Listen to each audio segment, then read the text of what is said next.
objectively. I think it was just like we got together and then we read some scenes, like not independently. We didn't like go off and read some scenes. We just kind of like the process started, and then I remember when we were in the same room together, I would just look back. We would just nod at each other, just be like, "Yo, this is gonna be fun."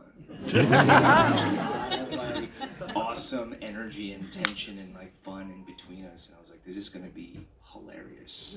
And it was. Every time we got together on set, it was so fun. Yeah, I remember like. So I was very intimidated by Steven, because it's Steven. Come on, he's like Oscar-nominated actor. Very, he's like. Seeing him, I had seen Steven. Of course we all did. He's such an important person, and just like the community and I had idolized him for so long, and then I remember meeting him at an event after my first special came out, and I was so excited to meet him, and he's like, "I'm so excited to meet you." And I was surprised, and he was always so supportive of me and everything I was doing. And then I was very excited to say yes to this project, and then once I got the script and as the table read got closer and closer, I started getting nervous, and I was like, "Oh, this is a huge undertaking. Like, what did I get myself into?" And then I think Steven could sense that I was kind of intimidated about working with him, and on the first day of rehearsal, he looked me in the eye and he put his hand on my shoulder and he's like, "I don't know anything you don't already know." And either he's a really good actor or he meant it. Either way, I was convinced, and that sort of set the tone for everything. And then I don't know if you remember this, but I was like, because Steven's a very dedicated and serious actor. I was like, and we were playing people who were like in an adversarial relationship. I was like, is he gonna throw a donut at my head during lunch? and then we started doing the scenes, and then we would just start laughing every time afterwards. Yeah. I think it's those horror stories, I wonder if they're true or not, but like I think what I've observed is if you're gonna play antagonizing characters, there's actually more love in between scenes. Yes. Because for me, I need to love you so that I can be mean to you. Yeah. Otherwise I don't feel safe. Yeah. But if you know that it's like, I got to work with another scene partner that really helped me understand this. Like we were having a big fight scene, and in between the take, she was like, "Hey, I like you." And I was like, "Oh, word, thanks." Let me go like, "Cool, I'm gonna like fuck you up in this scene." That's so true. Yeah. Like the word is safe, and then it's also like there is like you still want to be there. If you're fighting with someone, if you really don't like the person, you would just leave the scene. Totally. But if you want to be there, there's something about them that's like drawing you to them. So it was so fun. Yeah, a beast. Ellie's the best. She's so amazing. So yeah. But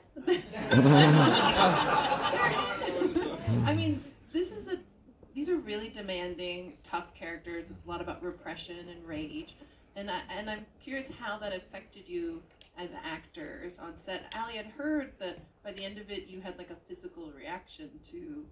There's a story out there that you broke out in hives from. Yeah, Steven and I both did. He had just casually mentioned it to me one day. He was like, "I broke out into hives." I was like, "Oh my god, me too." And Steven's was all over his body, and mine was all over my face. We shot in LA, and I'm used to, I'm a stand-up comic, and I'm used to performing at night, and during the day just being in my pajamas and being very much like a stay-at-home mom.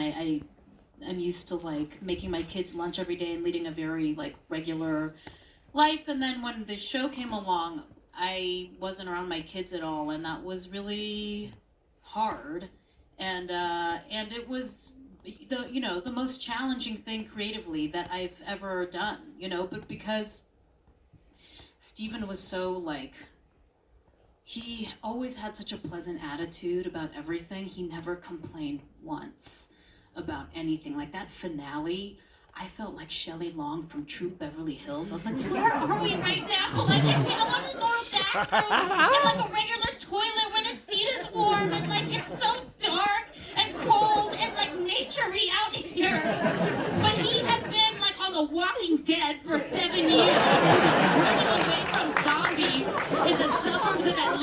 at 2 in the morning where there's like spider eggs hatching in people's sweaters. So he was like, this is nothing to me, you know? That's like so accurate. You can tell, like when Steven has like a gun in his hand, he's like so familiar with it. He like, he'll go like that because that's how you're supposed to use a gun. But like I do the Charlie's Angel thing where I'm like, like no, I don't hold a gun, and I have no experience running in the dark. Like the first rehearsal we had running in the dark, I was like, this is scary. Like it looks cool on camera, but this is terrifying. And then Steven, he fell out of a truck, like onto his shoulder. He was like crawling on the ground. And he didn't complain once, and I was like, Yeah, okay, but it's I better because I not like kind complain. of get off on that stuff. It's like that's my I'm weird that way. So. The real deal. So I was like, so then I had to repress how much I was struggling because I didn't want to look weak. And that's where all the hives came out. I don't know why Steven had hives because he seemed fine the whole time. I think it takes a toll to like just constantly every day wake up and go, I'm gonna just be pure rage for a day.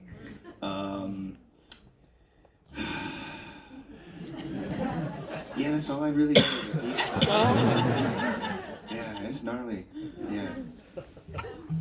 So tell me about inspiration for these characters. How much are you pulling from people you know, your own experiences, and how much is sort of coming just from the page?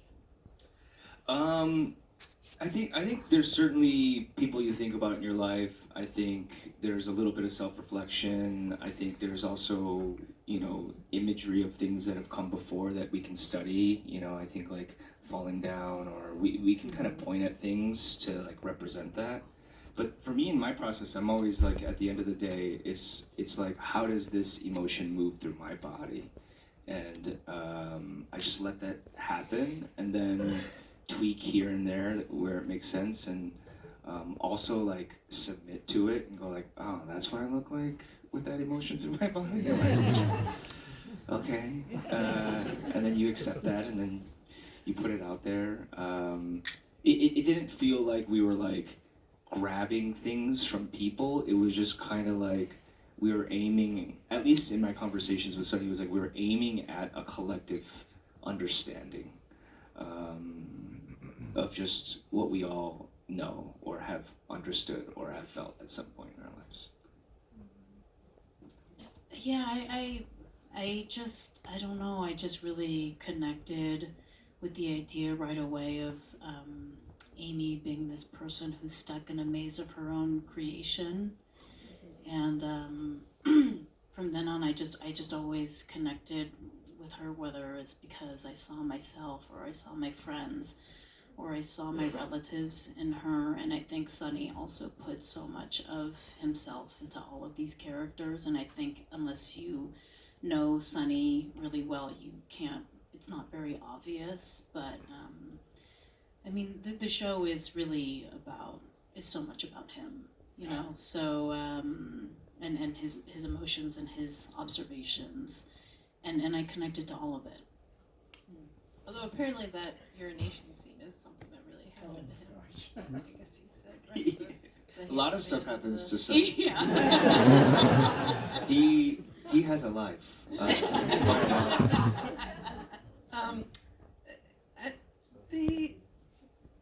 There's a couple scenes that I assume a lot of people have seen the whole series since it's been on Netflix for a while now. And there's a couple scenes that really have stuck with me.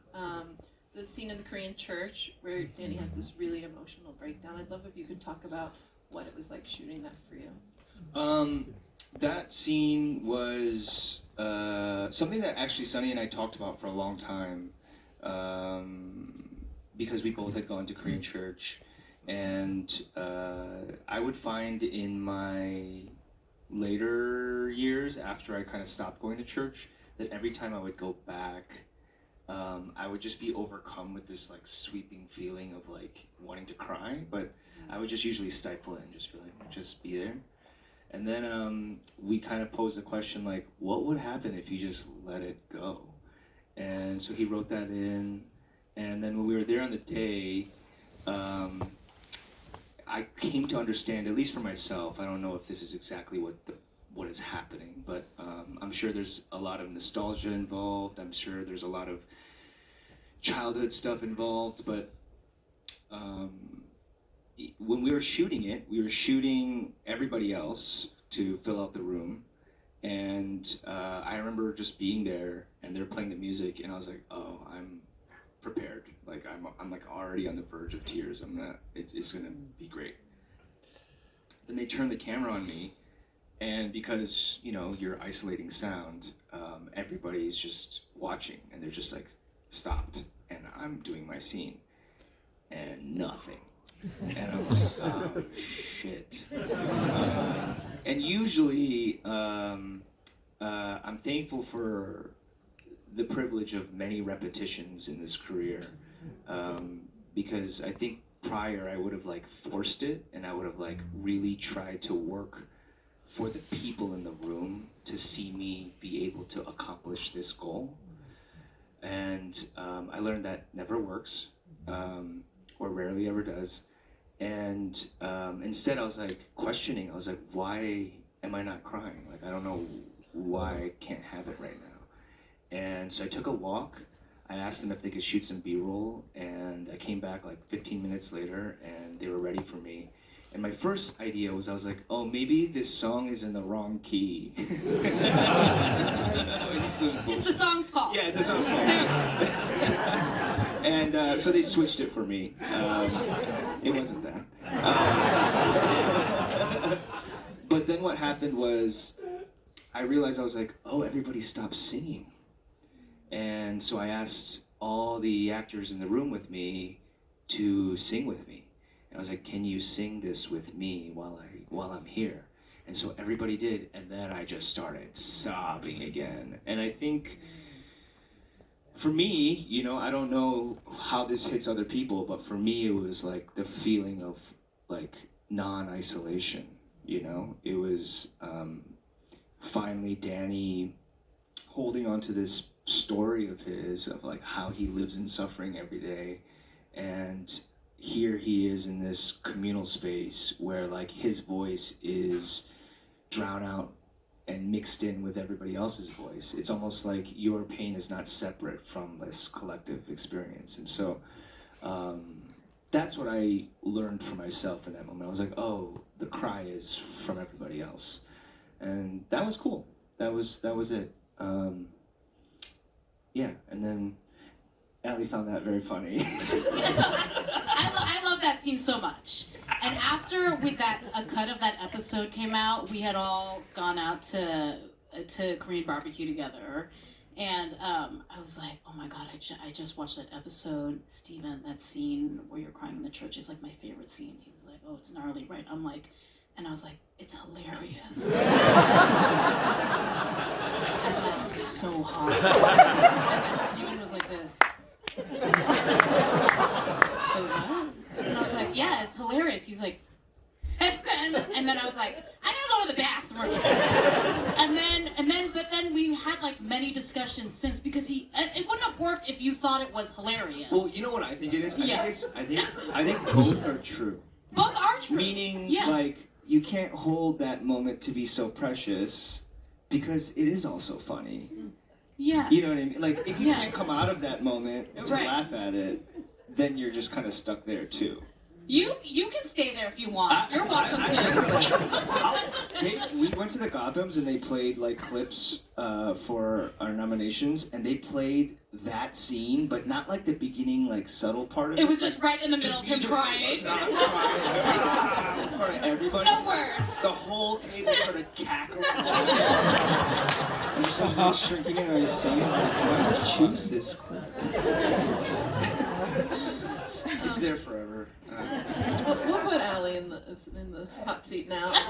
In episode 7, Amy has this monologue with her therapist about being unconditionally loved, and if there's a limit to being unconditionally loved, that I thought was really vulnerable, and it's just mostly a close-up of your face. So what was that scene like for you? Oh man, that was so scary. I don't think I've ever memorized that much of straight dialogue because, you know, the therapist interjects with, "How did that make you feel?" But really, it's like a page and a half of me talking straight. I've never done that before, where I've memorized like a page and a half of dialogue that I haven't written myself. And I was like, so scared. I begged Jake. I begged Jake for a teleprompter. The director. I begged him to break it up because he told me, he's like, I'm gonna shoot it like this and then just go to the front. So it was basically, and if you see it, it is like a oneer basically. And I was very, very nervous, but I had worked really hard to just memorize it, and from the beginning when Sunny wrote it, I really connected to it, you know, and I think that's like, I know it's sexy to have some sort of acting process or something, but really I just memorize the words and then I show up to set and I say them.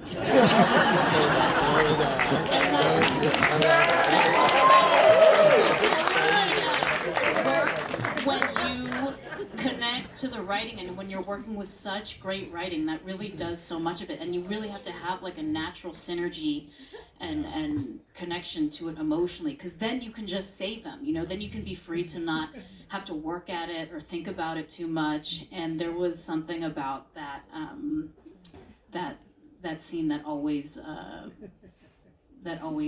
carried so much truth to me, you know. So, and I thought it was going to be like a zillion takes, and then I think we just did it in like, I think that was the third take or something. And I look at that now and I'm like, I can't believe, I don't know when I watch Beef in general, I'm like, who are these people?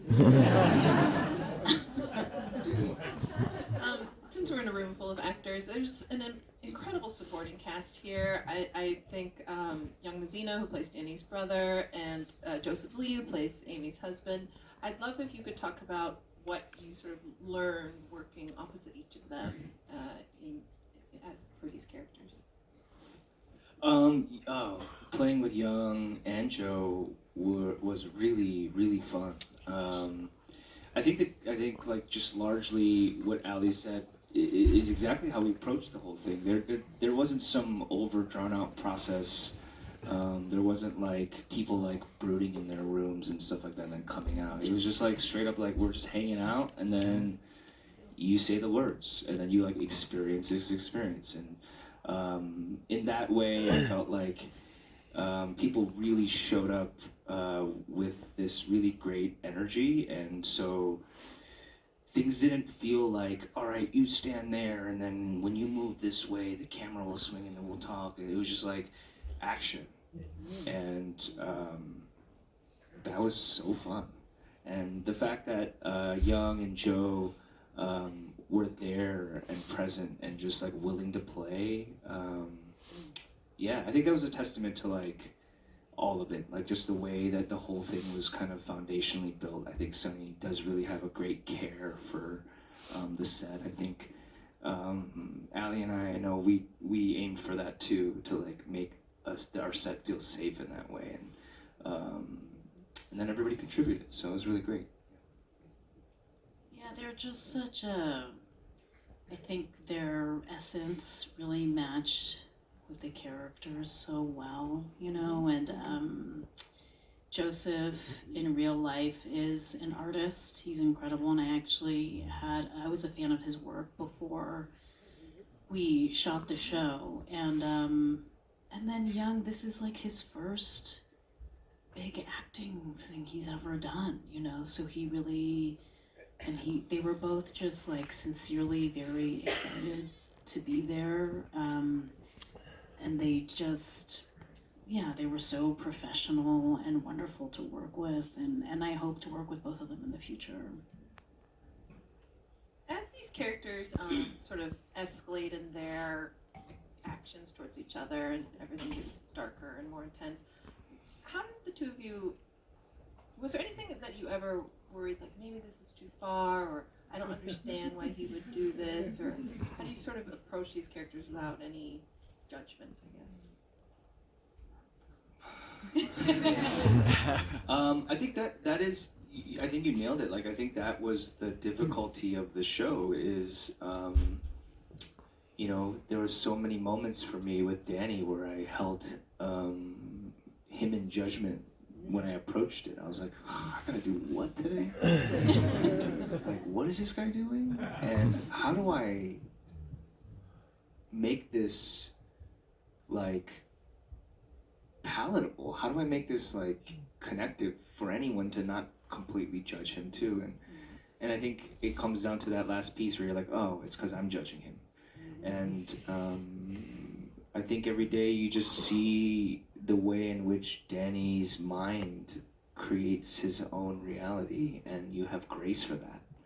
You have grace for the way he kind of like misunderstands situations, or the grace for the way in which he reads into things and then makes them come true in that way. And so I relate to that. I think I do that every day. I think we all do that every day. So yeah, it was just like embracing aspects of myself that helped me like really be down for Danny. I think the part that when you ask me that, the part I think about most is when the script for the finale came out, because you know episode 9 was like almost like an action movie. There's like a robbery, and if you haven't watched it by now, I'm so sorry, but I'm sorry. You know, and Maria dies this like really insane death, and so much happens, and then episode 10 is such a left turn.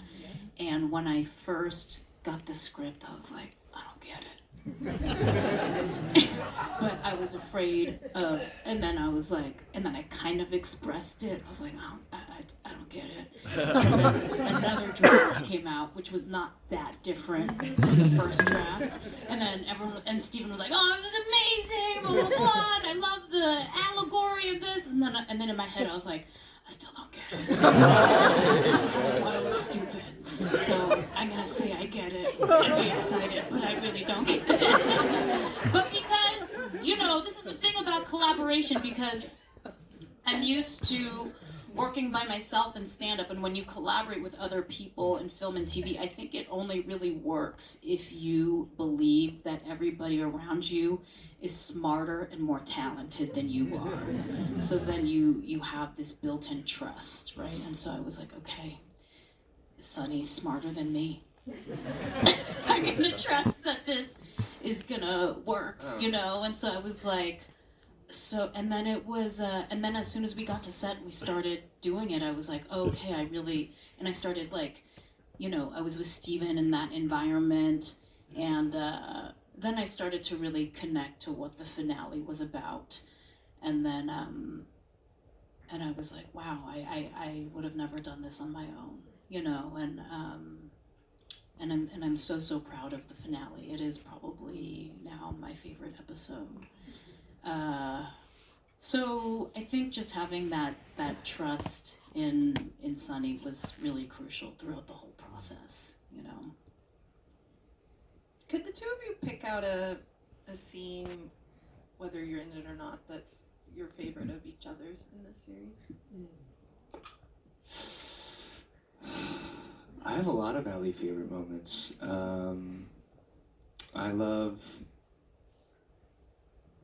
Is it for me? I'm trying to pick the ones like I'm trying to pick a one that I'm not in with you, but like Okay, I'm tied to that, and I love having scenes with you. I think every scene that I've had with Allie, I look back at very fondly because it was like such fun chemistry. Like it was like effortless. Like when we were fighting in the cars, between the cars. So fun. I was like, can we do this scene like 40 more times? You know? Or like when you're chasing me down the street, there was so much joy. And you're like, I was sore the next day, yeah. She's fast. She's fast. I think even episode 10, like carrying you was really fun. Yeah, before I would get on Steven's back, he would go like this. You ready? He wasn't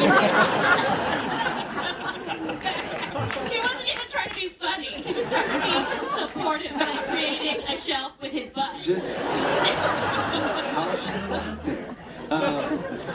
Yeah, like us us battling was really like so fun for me. And then watching how powerful you were in that opposition is kind of the thing that I really enjoy about your performance. Is like you don't fuck with Amy.